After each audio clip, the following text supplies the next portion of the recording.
vindo dos Estados Unidos, indo dos Estados Unidos para a China, diminuíram e aumentaram do Brasil. Então, veja, é aquela coisa, vocês podem brigar. De certa maneira, o agronegócio se beneficia dessa briga, porque tanto como o Brasil e os Estados Unidos exportam produtos do agronegócio.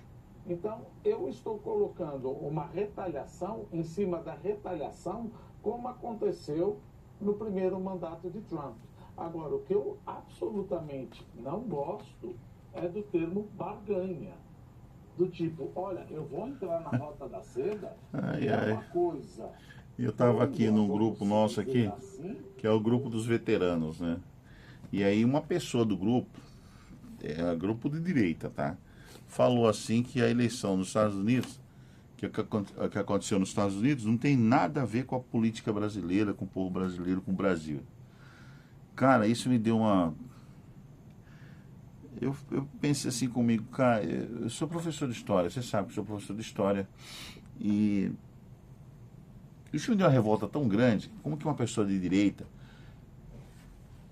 desculpe, chega a esse pensamento, né? Cara, a eleição nos Estados Unidos, meu amigo, minha amiga, tem tudo a ver com a política no Brasil. A economia do Brasil depende dos Estados Unidos. Para começo de conversa, o Brasil tem uma relação com os Estados Unidos de comercial, de vendas de produtos, de compra de produtos muito grande. A história do Brasil está atrelada à dos Estados Unidos. Para você ter uma ideia, quando quando Dom Pedro I proclamou a independência do Brasil, lá em 1822, tá? O primeiro país que reconheceu a independência do Brasil foi os Estados Unidos, que mandou, na época, um parabéns para o Brasil por ter conquistado sua independência de Portugal, foi os Estados Unidos. Os Estados Unidos sempre esteve do lado do Brasil nas situações mais difíceis do Brasil, os Estados Unidos. Os Estados Unidos sempre amparou o Brasil. O dólar americano sempre amparou a economia americana. Chegou a tal ponto, na época do governo de Getúlio Vargas, ele colocou o Brasil como a moeda do Brasil parecida com o dólar e colocou assim, a República Estados Unidos do Brasil. Né? República dos Estados Unidos do Brasil, né? Tão dependente que o Brasil é dos Estados Unidos. A política dos Estados Unidos tem tudo a ver com a economia brasileira. Se o dólar aumenta, aumenta tudo aqui. Se o dólar diminui, melhora a nossa economia. Nossa exportação e importação, muitos produtos nossos, né, que nós vendemos para eles. E muita coisa que nós compramos industrializada é deles. Tá? E agora também a gente faz comércio com a China, com outros países e tudo mais, mas muita coisa é dependência da economia norte-americana. Se a economia norte-americana impactar, for forte, ela impacta o mundo inteiro, não é só o Brasil, é todos os países da América Latina, os países da Europa, do Oriente, do Ocidente, a China, a Rússia, né? A Oceania, lá do outro lado, o Japão, então tem tudo a ver.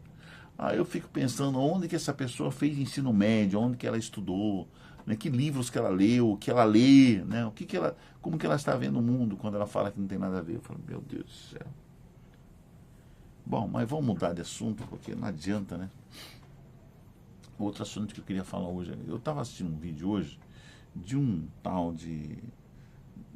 Eu até esqueci o nome do cara. É um cara que ele se apresenta na rede social, assim como eu, sozinho aqui, e falando mal, pegou uma Bíblia e falando mal do dízimo, por exemplo, e falando mal, metendo pau nos pastores, em especial no Rodrigo Silva, pastor da Igreja Adventista do Sétimo Dia, sobre quando o Rodrigo Silva ele conversa com a Karine Bach e ele explica sobre o dízimo, né?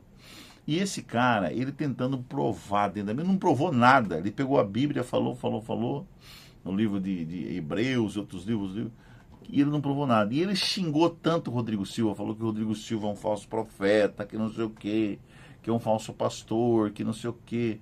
Esse cara não chega a nenhum nível, nem o pontinha do dedinho do Rodrigo Silva. O Rodrigo Silva, além de ser teólogo, doutor em teologia, ele é doutor em arqueologia, doutor em filosofia, não só pela Pontifícia Universidade Católica. Ele estudou nas melhores universidades do mundo, na Andrews University nos Estados Unidos, ele estudou na Europa, sabe? E ele vai sempre como arqueólogo, vai em Israel para fazer arqueologia bíblica. Ele já foi mais de 50 vezes, sei lá, para fazer arqueologia lá em Israel. Ele leva todo ano pessoas. É o único cara que fez um museu, de arqueologia bíblica, produtos da história bíblica na América Latina. E aqui no Brasil. É o MAB, lá em São Paulo. Rodrigo Silva é uma sumidade. E esse cara falando mal e xingando o Rodrigo Silva, chamando de falso profeta, porque o Rodrigo Silva defende o dízimo nos dias de hoje. E o Rodrigo Silva, quando fala dízimo, ele pega o Novo Testamento, o texto da Bíblia. É um desigrejado, um desqualificado que está na internet, é um desigrejado, né? Que fala que não tem que dar o dízimo. Claro que tem que dar o dízimo, cara. Jesus defendeu, vai no Novo Testamento, Jesus defendeu o dízimo. Ele falou para os fariseus e tudo mais, o dízimo, as ofertas.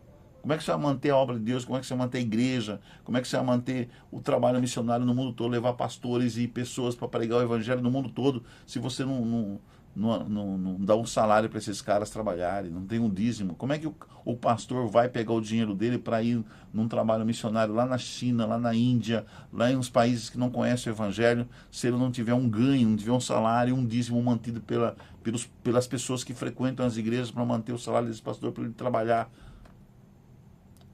Como é que você acha que o pastor vive? O pastor vive da obra, do trabalho da obra. Entendeu? E quem que sustenta os pastores? É o dízimo dos irmãos, as ofertas alçadas. Ofertas. Você acha que como que jovens como eu fez teologia se não foi a oferta do irmão? Por exemplo, o Milton Soldani Afonso, que era dono da Golden Cross, plano de saúde Golden Cross e a Mil, e que deu bolsas de estudos para nós, para os pobres, jovens como nós, íamos fazer teologia, estudar teologia. 4 anos de teologia. Você pensa que teologia é um curso simples de fazer, cara? Teologia você tem que estudar grego, hebraico, raiz dos conhecimentos do mundo antigo, história do mundo antigo, história dos tempos da Bíblia. Pesquisar os costumes desses povos. E aí você estudou oratória sacra, evangelismo pessoal, hermenêutica. Teologia é um estudo profundo.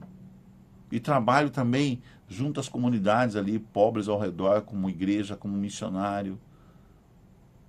São 4 anos no internato, estudando teologia. Você é internado, você fica lá, cara. Lá você faz desde psicologia pastoral, como tratar, como conversar com as pessoas, que são a psicologia. Sabia que o pastor estuda psicologia? Você sabia que um pastor, um cara formado em teologia, ele estuda psicologia para tratar com as pessoas, com as crianças, com os jovens? Um pastor também é um psicólogo. Um pastor também entende muito sobre alimentação, sabia? Nutrição, para ter saúde, porque o nosso corpo é templo do Espírito Santo. Você sabia disso? Você não estuda só Bíblia no teologia. Você estuda até alimentação. O que você vai comer? Alimentação.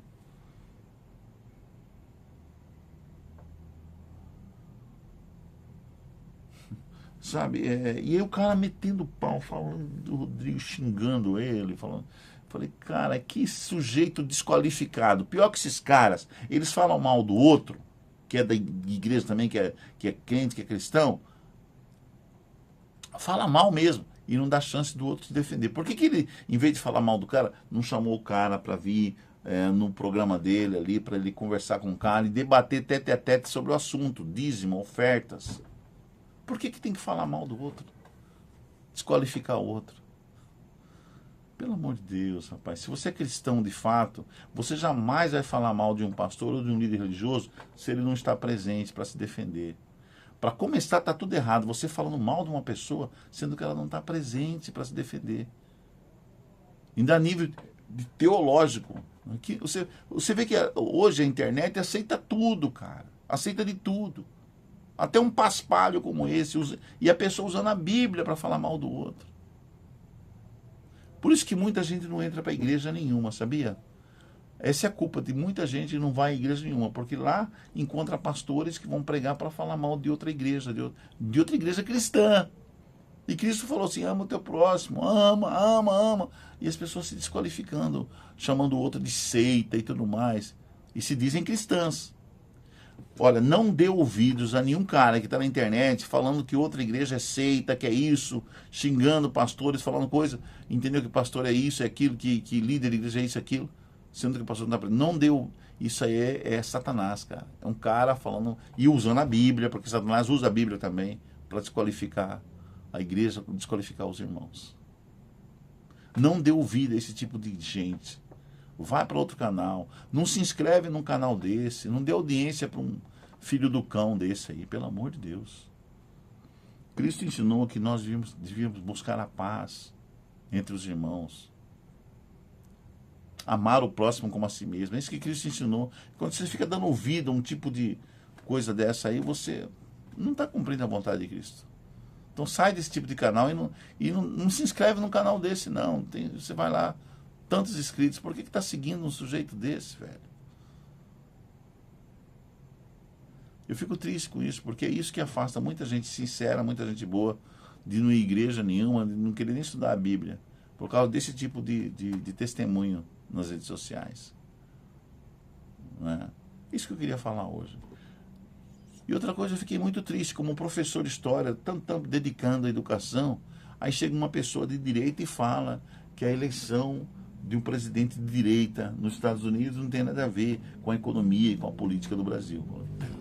Aonde que essa criatura estudou, meu? Né? Nós estamos no século XXI, era para estar todo mundo bem informado, bem estudado, a pessoa lendo livros, né? Aí eu perguntei, quantos livros será que essa pessoa leu durante o ano? Nós temos que ler, gente. Jovens, você que está aí, só no celular, deixa o celular de vez em quando, a rede social de vez em quando, compre livros e vai ler. Leia pelo menos aí uns 20 a 30 livros ao ano. Terminou um livro, começa outro, terminou um livro, começa outro. Vai ler livros. É muito bom ler, leitura faz bem. Leitura só faz bem. Quanto mais leitura você fizer, melhor para você. Melhor para você. Leia a Bíblia, mas também leia os outros livros que são lançados aí. Leitura, estudo. Até para você passar em concursos. Até ajuda a passar em concurso, a fazer uma boa redação no Enem, por exemplo. Certo? Então, por favor, quando você abrir a boca, abra com segurança, porque você leu, porque você estudou, porque você leu bons livros, né? E um dos bons livros aqui, esse aqui, ó, deixa eu trazer aqui, é que estava aqui, tinha aqui um dos bons livros, esse aqui, ó. Esse livro é legal, Uma História Fascinante 2, né? O Caminho, a Verdade e a Vida, do Pedro Bong, né? E a História Fascinante também do Pedro Bong, tá? Estou fazendo propaganda para vocês. E outro livro legal também que me chegou é o Florescer. O Florescer é um testemunho muito bonito, né? E esse livro aqui, ele foi preparado pelo pessoal do Vocal Livre, tá? O Florescer, tá? Sobre relacionamento humano, sobre relacionamento com Deus, com Jesus, né? Várias histórias interessantíssimas aqui sobre relacionamento humano e relacionamento com Jesus e crescimento espiritual, tá? Florescer. Inclusive tem uma música, né? Depois eu vou colocar aqui para vocês ouvirem do Vocal Livre, Florescer. E eu ganhei outro livro também essa semana, ganhei mais um livro essa semana que eu também vou começar a ler. Eu acho que eu deixei lá no outro ambiente aqui. Depois eu vou mostrar para vocês. Que é de um terapeuta que mora aqui em Várzea Grande. Ele frequenta a Igreja Adventista Central aqui de Várzea Grande. Dr. Eliel de Lucas, tá? Eliel. E ele é um terapeuta, é um psicólogo. Ele trata com crianças autistas, pessoas com TA e tal, tudo mais, tal.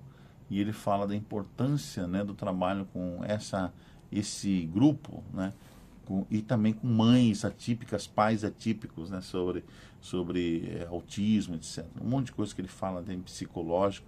Ele usa bastante os textos de Ellen G. White, aquela escritora norte-americana.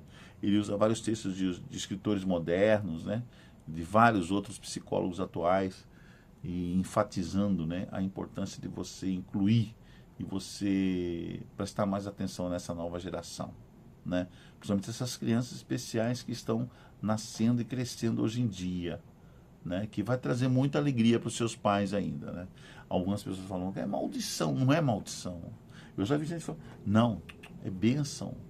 Deus está mandando bênçãos, últimas bênçãos Deus está derramando sobre a terra. Antes da saída do Espírito Santo aqui da terra, Deus está mandando bênçãos para que a humanidade aprenda a amar muito mais.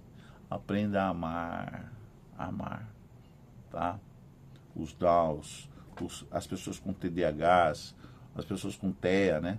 Transtorno do espectro autista.